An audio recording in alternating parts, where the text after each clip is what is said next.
হিন্দু ধর্মে শ্রাবণ মাসকে ভগবান শিবের সবথেকে প্রিয় মাসগুলির মধ্যে একটি মনে করা হয়। এই মাসে শিব পুজো, ব্রত পালন বিশেষ গুরুত্ব রয়েছে। কারণ বিশ্বাস করা হয় সমুদ্র মন্থনের সময় উৎপন্ন হওয়া হলাহল বিষ ভগবান শিব পান করেছিলেন। এই বিষের জ্বালা প্রশমিত করতে দেবতারা শিবের মাথায় জল নিবেদন করেছিলেন। তাই শ্রাবণ মাসে শিবলিঙ্গে জল ও দুধ অর্পণের প্রথা প্রচলিত। এই মাসে বেলপাতা, ধুতরা, আকন্দ, গঙ্গাজল আরও নানা রকমের পুজো সামগ্রী দিয়ে ভগবান শিবের পুজো করা হয়। হিন্দু ধর্মে শ্রাবণ মাসকে ভগবান শিবের উপাসনার জন্য সবথেকে পবিত্র ও শুভ মাসগুলির মধ্যে একটি বলে মনে করেছেন। লক্ষ লক্ষ ভক্ত ভগবান শিবের আরাধনা, উপবাস, অভিষেক, বিশেষ করে পুজো করে থাকেন এই মাসে। ধর্মীয় বিশ্বাস অনুযায়ী এই মাসে ভগবান শিবের পুজো করলে মনস্কামনা পূর্ণ হয়। ভক্তদের সকল মনস্কামনা ভগবান শিব পূর্ণ করে থাকেন। শ্রাবণ মাসের এই 4টি সোমবার ভগবান শিবের পুজো করার জন্য আলাদা আলাদা উপাচারের কথা শাস্ত্রে বাধ্যতামূলকভাবে বলা না হলেও ভক্তরা ভক্তি ভরে 4টি সোমবারে ভিন্ন ভিন্ন সামগ্রী দিয়ে ভগবান শিবের পুজো করে থাকেন। ভক্তরা মনে করেন এই সব সামগ্রী দিয়ে ভগবান শিবের পুজো করলে বাড়িতে সুখ, শান্তি, জীবনের বাধা দূর হবে, মঙ্গল হবে। চলুন জেনে নিই প্রতিটি সোমবার আপনারা ঠিক কি কি।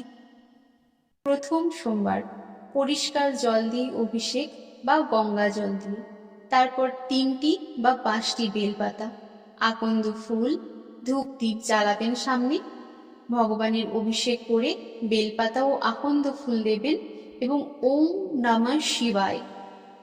যদি আপনি ব্রাহ্মণ হয়ে থাকেন তাহলে ওম নমঃ শিবায়।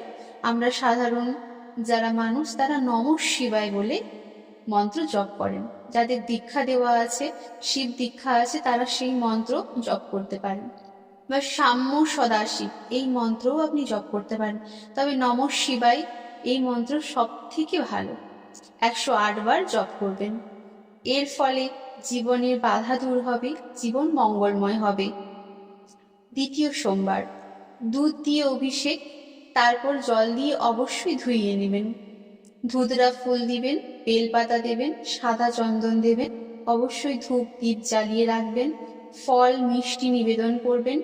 এতে মনে করা হয় সংসারে সুখ, শান্তি ও সুস্বাস্থ্য বজায় থাকবে। তৃতীয় সোমবার মধু, গঙ্গাজল দিয়ে অভিষেক। প্রথমে মধু দিয়ে অভিষেক করবেন, তারপর গঙ্গাজল দিবেন, শেষে শুদ্ধ পরিষ্কার জল দিয়ে ভালো করে শিবলিঙ্গকে ধুইয়ে নেবেন। যদি সম্ভব হয় তাহলে আখের রস, তারপর বেলপাতা, ধূপ দ্বীপ তো অবশ্যই জ্বালাবেন। এরপর এই তৃতীয় সোমবারে মহামৃত্যুঞ্জয় মন্ত্র জপ করবেন 108 বার। এতে বাড়িতে রোগ নাশ হবে, দীর্ঘায়ু বাড়বে। চতুর্থ সোমবার জল দিয়ে অভিষেক করবেন, বেলপাতা, ধুতরা, আকন্দ ফুল দেবেন, নারকেল, কলা ও মৌসুমী ফল নিবেদন করবেন। শিব চল্লিশা বা শিবের নাম কীর্তন করবেন। এতে পরিবারের মঙ্গল, মনোবাঞ্ছা পূরণ, শিবের আশীর্বাদ লাভ হবে। ভগবান শিব এবং মাতা পার্বতী উভয়েই আপনাকে আশীর্বাদ করবে। মনে রাখবেন, ভগবান শিবের কাছে সবথেকে বড় নিবেদন হলো আন্তরিক ভক্তি। অনেক উপকরণ না থাকলেও শুধু জল আর বেলপাতা ও নিষ্ঠার সঙ্গে নমঃ শিবায় মন্ত্র জপ করলে ভগবান শিবের পুজো করা হয়ে যায়। ভগবান শিব অল্পতেই সন্তুষ্ট। আমরা সকলে প্রার্থনা করি যেন ভগবান শিব সকলের মনস্কামনা পূর্ণ করেন। হর হর মহাদেব। জয় ভোলানাথ।